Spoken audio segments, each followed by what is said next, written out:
wants to know what's going on with FIFA. So we want to kind of put some information out so we can let everyone in the area know what we know about FIFA, and especially about funding the day. We're excited to welcome the world to Dallas for this historical international event. This moment is not just for our city, but for our entire region to showcase who we are. Last week, the federal government awarded more than $51.5 million to Dallas to support security efforts surrounding the FIFA World Cup. Of that funding, more than $22 million is to ensure we are fully prepared to protect our city at the highest level. These funds will primarily support personnel costs, including salaries and overtime for the officers assigned to critical operations across Dallas. In addition, more than $1.3 million has been allocated for equipment that will strengthen our operational capabilities, which include our camera network, increasing portable anti-ramming barricades, deploying utility vehicles for rapid response, and securing lease vehicles to support the scale of the event. The department has also received more than $10 million through a separate grant dedicated to drone mitigation technology. This investment will allow us to proactively address emerging threats from unarmed aerial systems and further enhance safety across all venues. Equipment purchased so far: nearly $880,000 for additional cameras, almost $258,000 for portable anti-ramming barricades, $67,000 for 2 Polaris Rangers utility vehicles, $72,000 for lease vehicles for the use of the tournament. Thank you, Chief. Buenas gracias y muchas gracias por darnos esta oportunidad. Nos complace dar la bienvenida al mundo a nuestra ciudad de Dallas, con motivo a este histórico evento internacional. Este momento no solo es importante para nuestra ciudad, sino para toda la región, porque nos muestra y nos da la oportunidad de demostrar quiénes somos. La semana pasada el gobierno federal concedió más de $51.5 millones a Dallas para respaldar las medidas de seguridad relacionadas con la Copa Mundial de la FIFA. De esa cantidad, más de $22 millones se destinará a garantizar que estemos plenamente preparados para proteger nuestra ciudad al más alto nivel. Estos fondos se destinarán principalmente a sufragar los gastos del personal, incluidos los salarios y las horas extra de los agentes asignados a operaciones críticas en toda la ciudad. Además, se han asignado más de $1.3 millones a equipamiento para reforzar nuestra capacidad operativa, lo que incluye una red de cámaras, el aumento de barreras portátiles anticolisión, el despliegue de vehículos utilitarios para una respuesta rápida y la adquisición de vehículos de alquiler para un evento de esta magnitud. El departamento también ha recibido más de $10 millones a través de un subvenio independiente dedicada a la tecnología de mitigar de drones. Esta inversión nos permitirá abordar de forma proactiva las amenazas emergentes de los sistemas aéreos no tripulados y mejorar aún más la seguridad. Por el momento, el equipo que tenemos es casi $880,000 de cámaras adicionales, $258,000 para barreras portátiles anticolisión, más de $67,000 para vehículos utilitarios marca Police Rangers y $72,000 para vehículos alquilados para uso durante el torneo. Thank you. So at this time, we'll do our best to answer any questions. Come on, Chief. So I want to highlight, Chief here has been doing, honestly, the majority of the work on this. She's really been at the tip of the spear, leading the way, and making sure that everyone is safe, in Dallas is safe throughout this event. So, any questions? Can you just talk about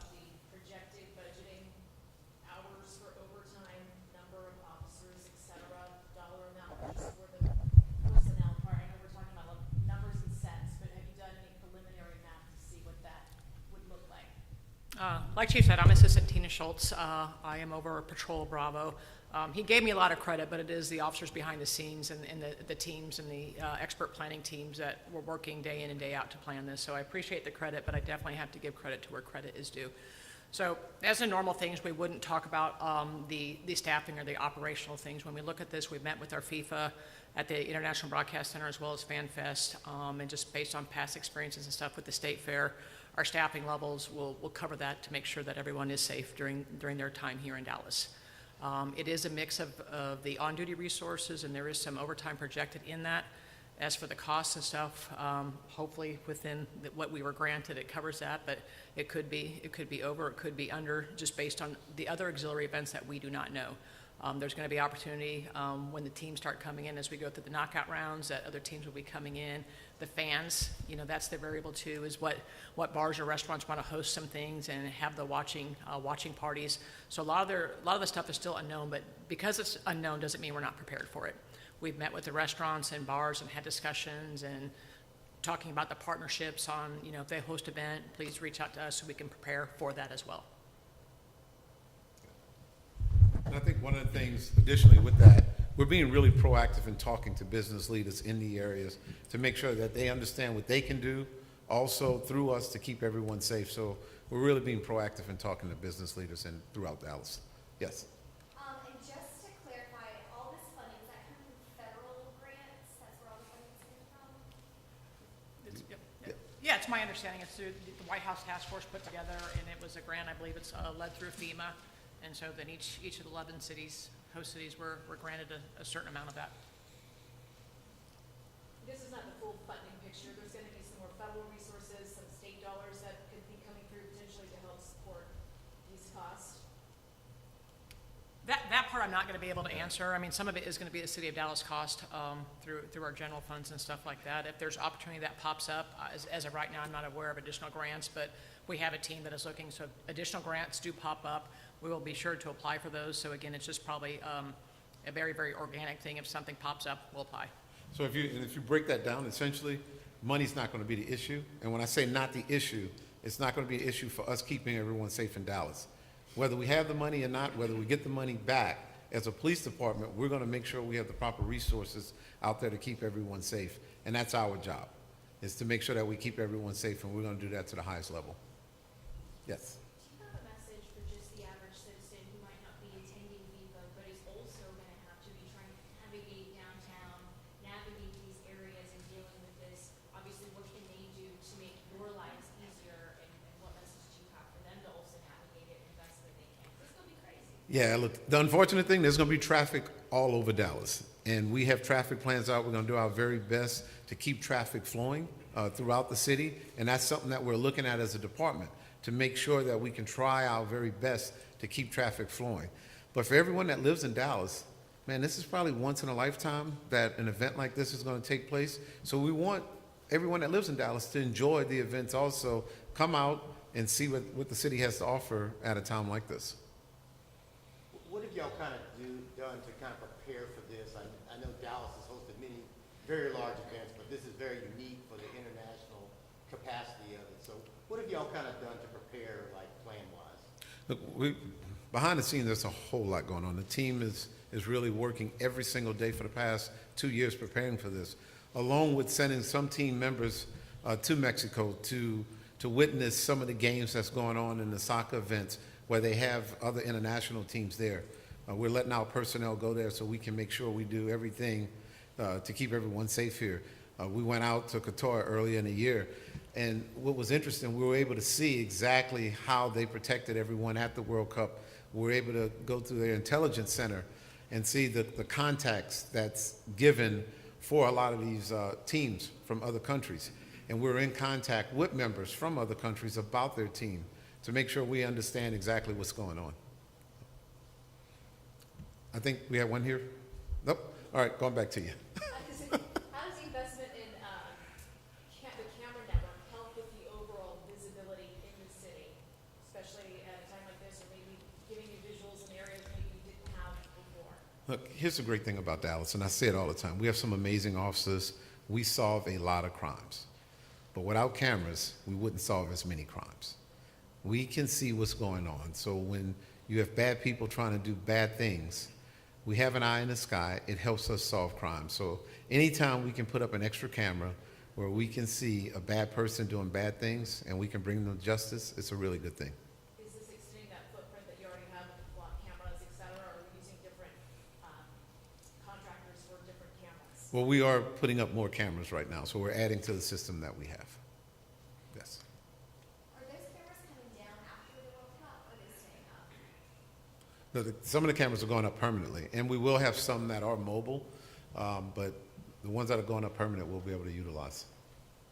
Anti-ramming equipment, can you talk about specifically, this is, I think, is gonna be in some of those hotspot, high-traffic areas, maybe Deep Ellum, FanFest, can you just talk about where you would like to see those to ensure the safety of people? We've seen these work in cases.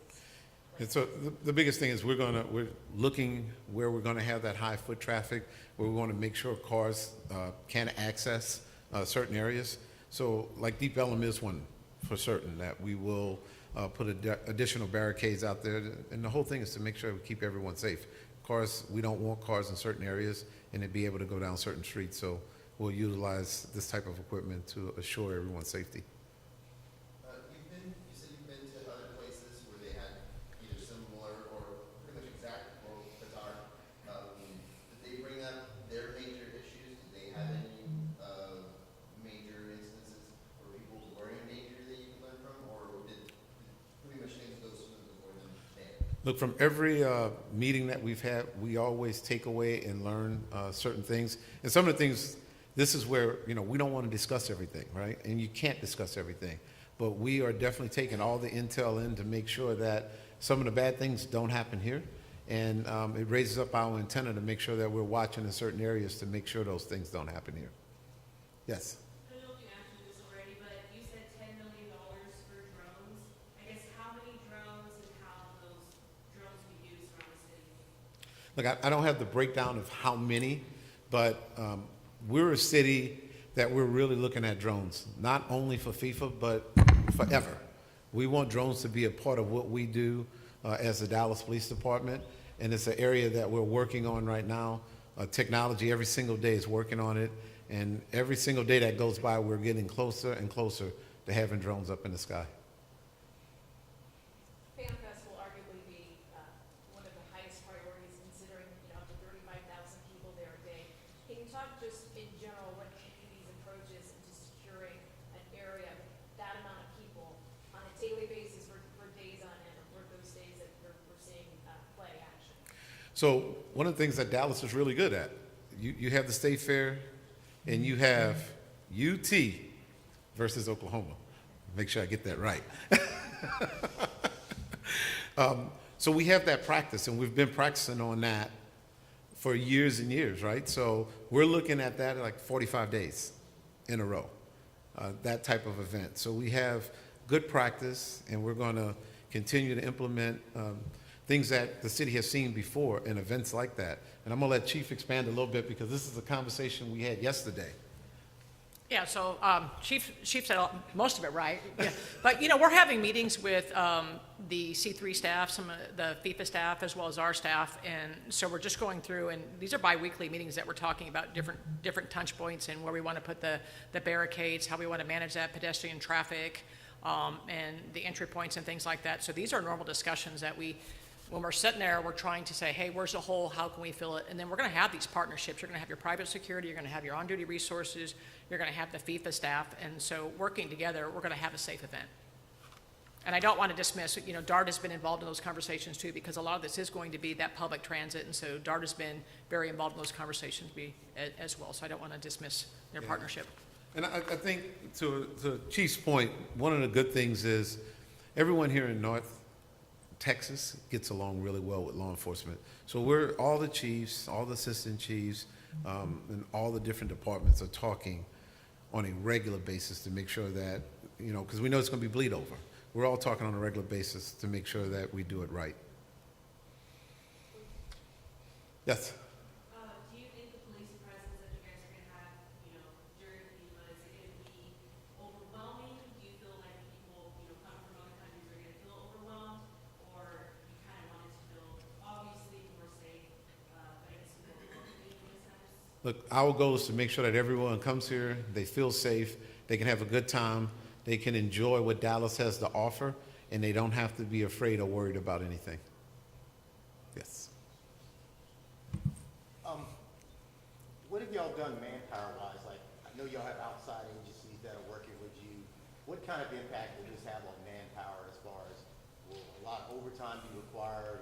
I mean, how does that kind of work? So here's one of the good things. Right now in 2026, we have more officers with the Dallas Police Department than we have had over the last 10 years. We have a higher staffing right now than we've had over the last 10 years, which is amazing for the city.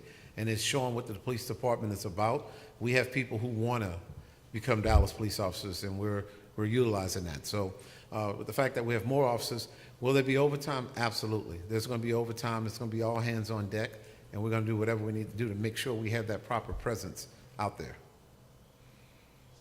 You're talking about the, working with the different agencies, is obviously the federal government involved with this as well. Can you talk about the counter UAS technology and whose responsibility? I know this is kind of an evolving landscape, but DPD will now have the ability to detect UAS, Yeah. but not necessarily jam, correct? Is that where that stands? So we're still working on that right now. We're still working through that, and one of the other chiefs, Chief Villarreal, is heading that right now. And I think at a later date we'll give more information on that. But it is something that we're actively working. We're on top of it. We're working hand in hand with the federal government. We've had several meetings about that. Sir. So you said you deploy people to like kind of get a feel for, you know, like soccer. And it seems like that's a special kind of fan that you have to kind of deal with. What are some of the considerations or the unique considerations in dealing with the level of fan that, you know, goes to soccer? Well, we hope two countries that don't like each other don't play. That's the first thing, because to your point, soccer fans are very passionate.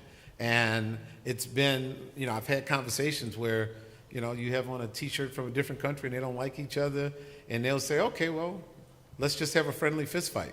Hey, we can't do that here. We're not going to have friendly fist fights in the streets of Dallas. So we don't want to see that happen, and we're going to do everything we can do, even with some literature when fans arrive, giving them some key points about the United States, what you can and can't do, and what you will be arrested for in the United States. So we're working on that also with FIFA and then through the team to make sure we can say, hey, you might be able to do this here, but you cannot do this here.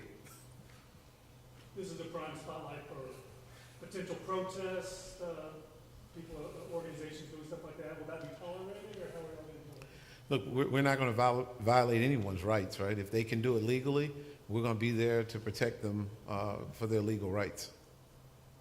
Will ICE be an agency you'll be working with? Will they be at the games? Look, we're going to work with all our federal partners, but our main thing is just to keep everyone safe. Sir? Obviously, the focus is on the global influx of people who are coming here. Can you kind of speak to the message to the people who maybe are in worrisome or overwhelmed in fear of the amount of people who are coming here from all over the globe, to know that the city's going to still be their city? Because unfortunately, there probably is a lot of people, too, who have no care that FIFA is coming whatsoever. So can you speak to some of them about what y'all going to do to kind of keep the city where it's at? Yeah, like to our earlier point, I hope the city enjoys it. I hope the city embraces it, because this is once in a lifetime that you have an event like this. So hopefully some of our locals can come out to some of the events and enjoy and see what's out there. But for the regular day-to-day, that's why it's very important for us to have these traffic plans in place to make sure that we can keep traffic flowing from the south to the north and east to west. So say someone who's not really interested in FIFA can still move around the city. So, Your partnerships with private security, does that apply to Dallas's hotels? How does that partnership work with the security front of the hotels? Will DPD be brought into that aspect as well, or will those hotel groups be providing that type of security? it's going to be a combination, and some businesses are going to hire extra officers to work their businesses, but it's an overall team effort. And again, the hotels are going to try to keep everyone safe, and we'll be right there to help them. Two more questions, guys. Oh, boy, I tell you, It's just your show. this is all about you today. No, no. I'm assuming DPD could eventually be tapped by Arlington to come over to that jurisdiction to help provide support there as well. Look, this is one thing. This is great about the North Dallas. We're going to all work together. And some of the cities that has no events, all of the chiefs are on standby. And every single city, and Grand Prairie sticks out to me right now because I know I talked to the chief and he's like, anything you need, let us know. We'll be there to help. So, but that's going throughout the entire North Texas right now. Last question. Yeah, one more. Okay, here we go. Okay, you said you were gonna provide safety and security north to Dallas, no matter what the cost is, whether we go above or below the funds that have been allocated. Can you talk about what the process looks like, getting reimbursed with FEMA? I know there's a blog, probably that you keep of all the expenses, but, when, I guess, would you know, like, the total of cost, just when it's said and done, depending on how everything shakes out, how many bodies are needed? I'm going to look at the expert right now. So again, I won't be able to tell you the bodies that are needed because that's a public safety aspect. But as we go through with the International Broadcast Center as well as FanFest and other auxiliary dignitary movements and stuff, we've created codes. And so the officers will have to, in our workday, our tracking, our payroll. And that's how, for the FEMA aspect, that's how we'll be able to pull that data and say, hey, we spent X money on this, we spent X money on that. And then that'll be for our wonderful finance guy to work through the requirements of FEMA. But we will be tracking it as to what those daily responsibilities are every day, 24/7 during the duration of. All right, thank you, guys. Thank you.